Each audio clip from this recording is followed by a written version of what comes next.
Hello and welcome to Ask the Experts OD243. This is a session that is going to be a conversation about what's new in Microsoft Dynamics 365 Commerce. OD243 is an on-demand session that is available for you to watch. You can just go into the My Ignite framework and you can do a search by OD243 and the session will come up. So in this session, we have a set of experts on hand to answer your questions. So you will just use the chat feature in the module here to ask your questions. The questions will appear to all attendees once our moderator actually approves it. As you're seeing the questions show up, you can also vote for your favorites by using the thumb up icon.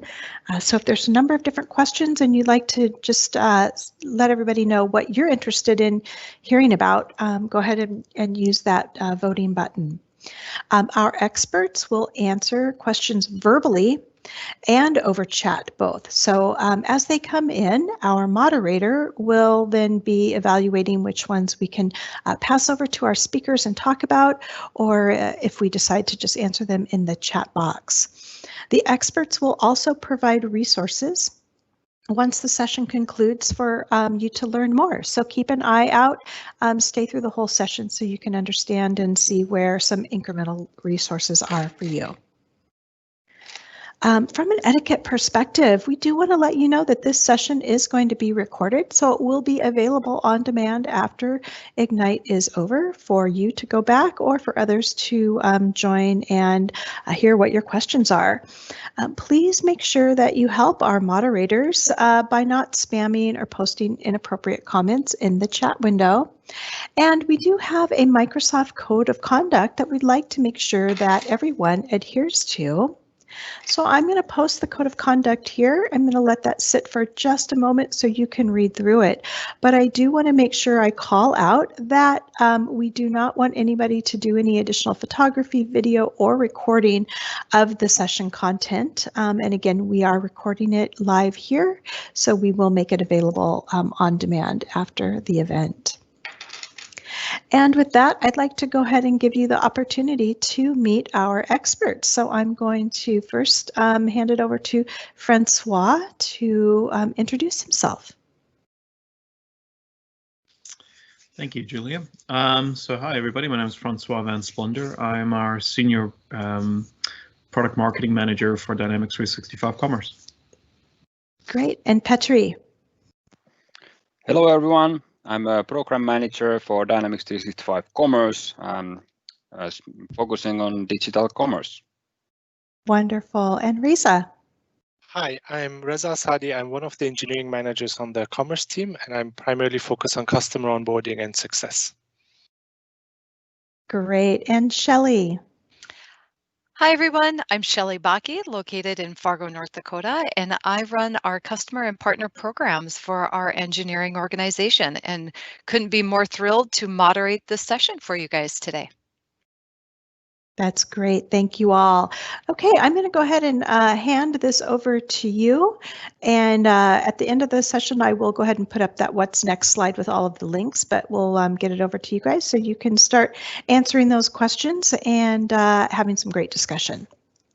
Awesome. Thank you so much. So just a reminder for everyone on the session, you guys have the chat capabilities, so please feel free to ask your questions in the chat. We have our panel of experts here that are here to ask any or answer any of your great questions that you guys have.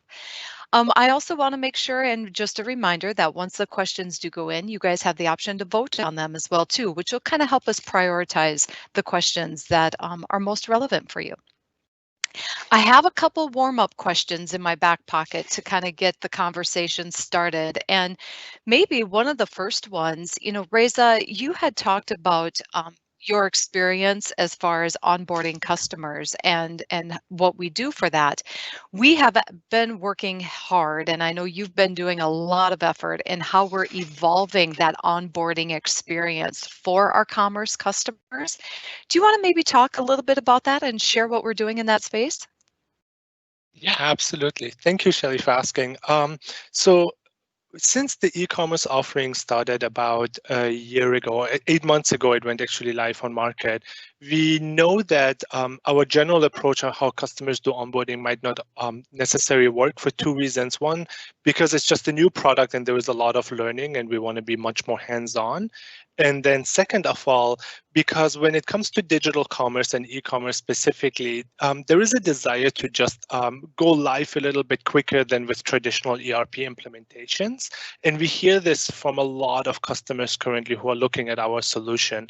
So we kind of put a plan together to make that a little bit easier for customers and partners to do these type of expedited go lives, so expedited launches for their e-commerce solution, while they can still long-term get all the benefits of our omni-channel solution, our brick and mortar offerings, and our ERP offering that is like fully embedded and fully integrated with our e-commerce solution.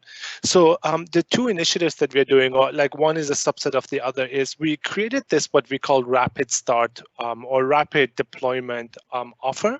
So it's a project plan that we're offering to our partners primarily, but then we also share with our customers that gives you a template of how you can go live based on your needs and based on the scope of your implementation in anywhere between 2 to 16 weeks if you want to do that rapid start. So we kind of broke it down by 2 weeks, 4 weeks, 8 weeks, and 16-week plans.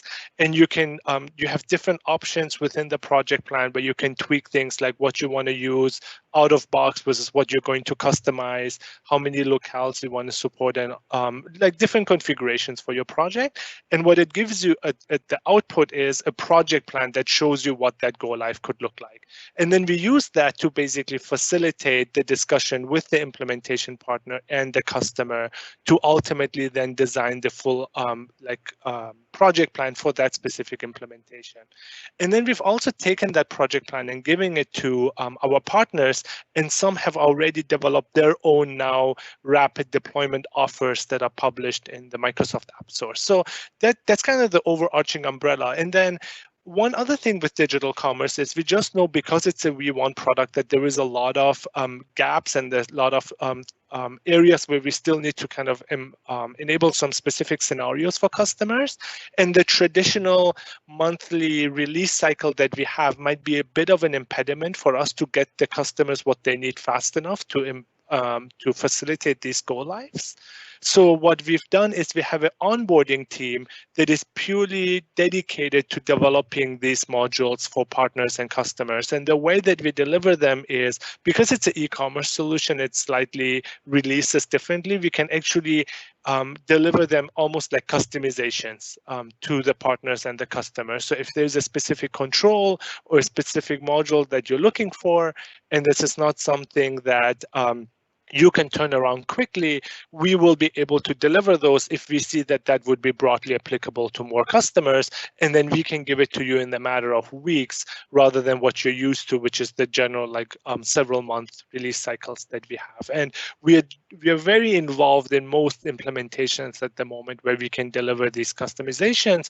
And usually the way that you would raise awareness like that you need a module is through our solution architecture team. So once you engage and once Fast Track is engaged with you doing your implementation, we will then facilitate with the Fast Track team to deliver those modules. So that's some of the work that we're doing, Shelly. Oh, that's fantastic. So there was a follow-up question, but I think you might have covered it at the end there. Let's just make sure we fully cover it. So how a customer gets engaged then from the rapid start of the rapid deployment program is the customer would purchase the subscriptions for Dynamics 365 Commerce. They'd get engaged then with our Fast Track architects. And then at that point in time, your team, the onboarding team, also comes on board as well too, to help the commerce customers in this new onboarding evolution.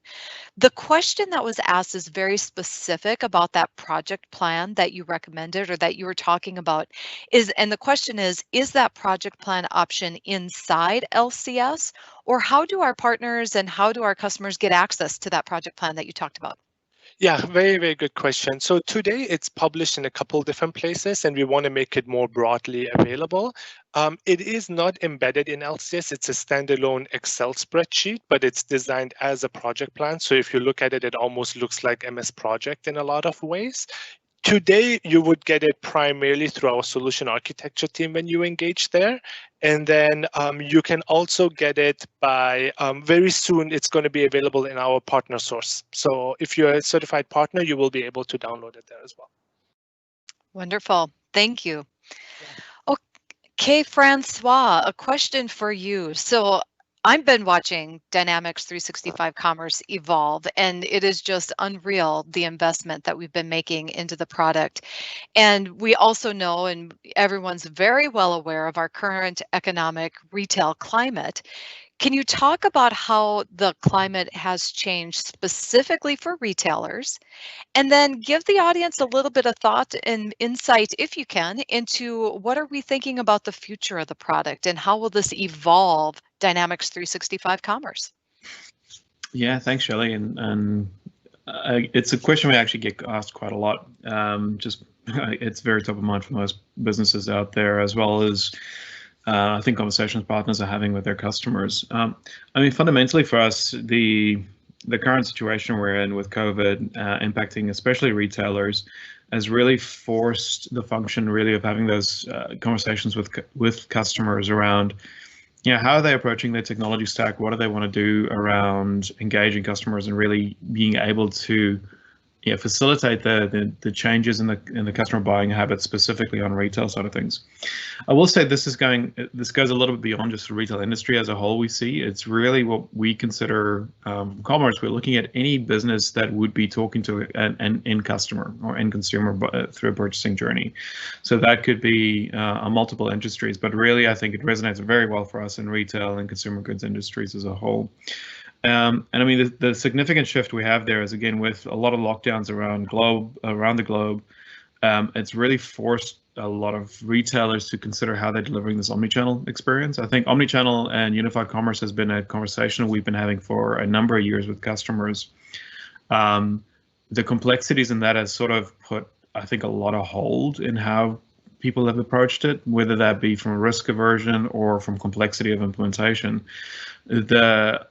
The reality at the moment is businesses have to go down this track to really enable customer experiences. So fundamentally for that, it is how we enable cross-channel purchasing capabilities, something simple like curbside collection or store pickup, right? So these things are reliant on having interconnected systems to understand, hey, where's stock at any given time, enable customers to pick their location, enable those experiences from buying online, picking up in store, or returning accordingly.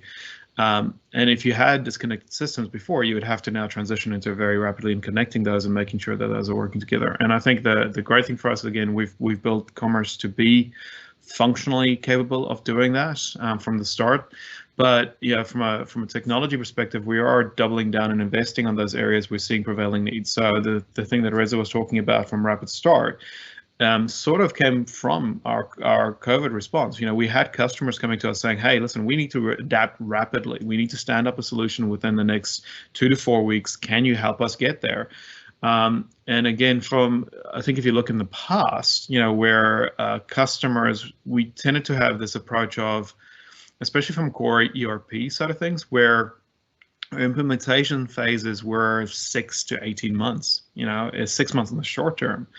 And I think with digital commerce, where it really changes is we can rapidly adapt, we can rapidly respond. And hence why, when we talk about Rapid Start, we want to look at these 2, 4, 8, 16 weeks implementations, depending on complexities, but really enable customers to adjust quickly to, what they need to be able to do in the short term and evolve and continue to evolve from that.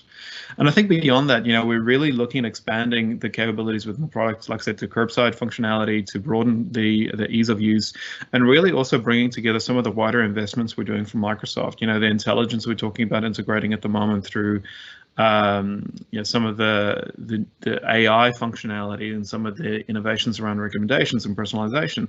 All these things work together really to help differentiate customers as well and complement what they're doing from digital transformation. So, digital commerce, it's great to be able to transact online, But with everybody transitioning to digital engagement, if you're not differentiating your offer, if you're not giving that added value or added experiences, you're going to go down the track of being competing on transactional price perspective, and that's not sustainable for businesses, especially in this climate. So again, we're really talking to a lot of customers, we're talking to businesses, really understanding their core needs, implementing that, and there's a lot of goodness we're doing in the longer term as well that we'll be talking about in the near future. So that's awesome.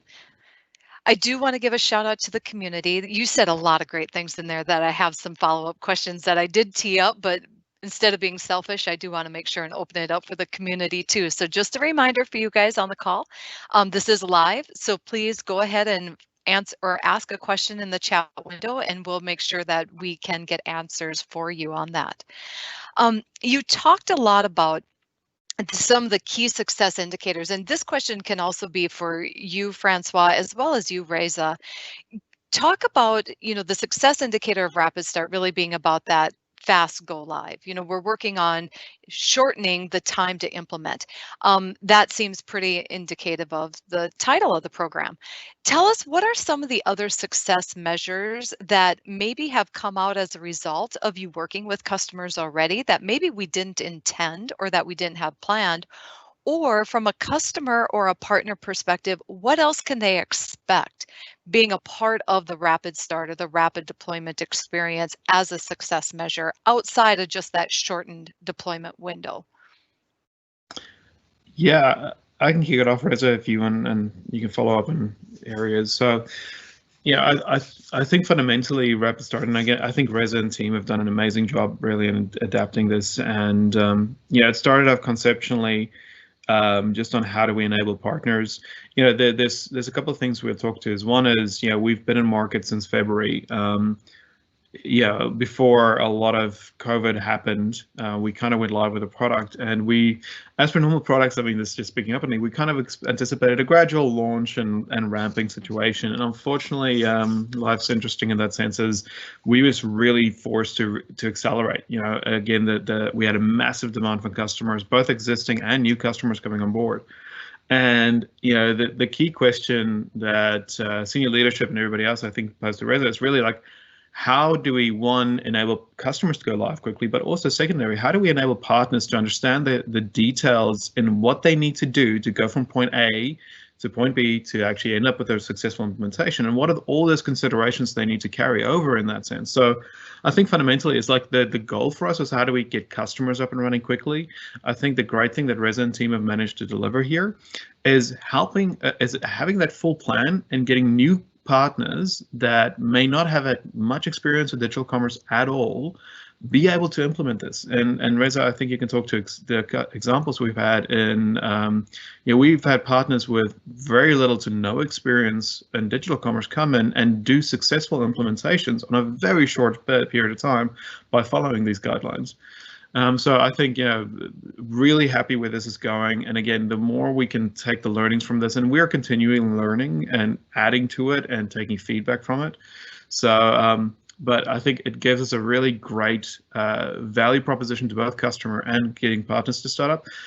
And then again, we know our competitors are doing the same thing. If you look at the Magentos, the Salesforce, and those guys, they've all got rapid start programs in place. And the big thing there is quality control for me. And I think I'm sure for Reza and team as well. It's making sure that we don't just do it fast, but we do it well. And so I'll hand over to Reza on that side of things, because I know that's his baby and he loves talking about it. Yeah, thank you, Francois. Yeah, I think you said it really, really well. I think the fact that more and more partners are actually getting acquainted with the platform and that they're learning how to do this implementation is a huge win for, I think, the partner community, for us, for the customers. And the couple app source offers that we have for rapid deployment or rapid start already actually are by pretty new implementation partners. So like, it's a testament to the fact that they were able to learn the platform, they were able to put this plan together, take a customer live, and then turn around and develop that project plan out of that, or that rapid deployment start plan out of that implementation. It's really, really great. I think, as you mentioned, the quality control, I think right now the mechanism that we have in place is primarily being just really hands-on on the implementations, but we know that that's not a model that's actually going to scale. So what we are looking at is in that project plan, today it talks about a lot of the stages that you go through and how you can sequence your implementation and the different steps that you need to go through. But one thing that we want to enhance the plan with is actual business processes that you can opt into during your implementation. And once you define your business processes, there are two things that we will be able to provide. One is just a more detailed project plan and implementation plan that you can follow. So the steps will be a little bit more like more detailed and granular, which gives you a little bit more confidence that you can actually hit your timelines. But then at the same time, you can then also give you a list of like test matrix and scenarios that you should go and validate based on those business processes. So the other two things that I wanted to call out, Shelly, since you were asking like what learnings and what benefits we see, just quickly to touch base on. One is by being a little bit more hands-on in these implementations, we have also much quicker feedback cycles. And the feedback cycle is, again, a really great win-win for us, because one is we learn where the product gaps are so we can fix them in a more sustainable and scaled out way for more customers. But then in a lot of cases, what we also see is folks want implementation with external services or external offers like Optimizely or some other ISV solutions, or around payments, for example, PayPal, where we can then take that signal and either immediately productize that and put that in our roadmap more quickly, or engage with our ISV partners and actually get them to send them a signal that there is a demand for some of these integrations so they can go and implement those offers. And then the second big learning that we're taking away is rapid start is not mutually exclusive to having an omni-channel offer. So we start the rapid start with the e-commerce offering usually because that's where customers just want to go live really quickly. But then we actually have a roadmap past that rapid start where you can then onboard a more full-fledged ERP in-store brick and mortar solution as well. So it's because our solution is so well integrated, like usually you can kind of develop that roadmap even past your initial rapid start as well. So that's another good learning where we see a lot of customers that go live on e-com in 4 weeks, but then 3-4 months later do brick and mortar and ERP integrations and things like that. That is actually a great segue, Reza, into the next question that we got from the audience. And so maybe Francois, if you want to take a first crack at this one. So for a company that would only sell online and they don't have any stores, what would be the main reason to go with commerce rather than another platform like Shopify? So maybe talking about our good value prop that we offer with Dynamics 365 Commerce. Yeah, and it's a great question. I mean, it's something we talk omnichannel and unified commerce quite a bit here. There are definitely companies, and we see companies starting from digital first now, right? And it's especially in the current environment. You know, why would you go open a physical store if the physical stores can't actually trade? And even from internal Microsoft, you know, we're transitioning a lot of our store structures to a digital engagement platform because we see that prevailing need, because we see so much transition into digital. Now, we'll caveat this, right? So digital commerce only accounted for really 12 to 13% of last year's revenue. It's going to be much more now, right? So we saw a massive acceleration in digital commerce. It's going to be closer to 24-25% of our retail revenues this year. But yeah, again, and that's going to continue to adopt and grow. You know, we're anticipating it to be closer to 30% in the next 5 years based on trends. You know, we still understand physical retail is going to be there, so it's still an important part. Now, to the question of, if you're a digital-only commerce and digital-only retailer, now, if all you're looking for is a front end, I can understand the appeal for a lot of the other alternatives like Shopify. So Shopify does a great job at delivering a front end experience, right?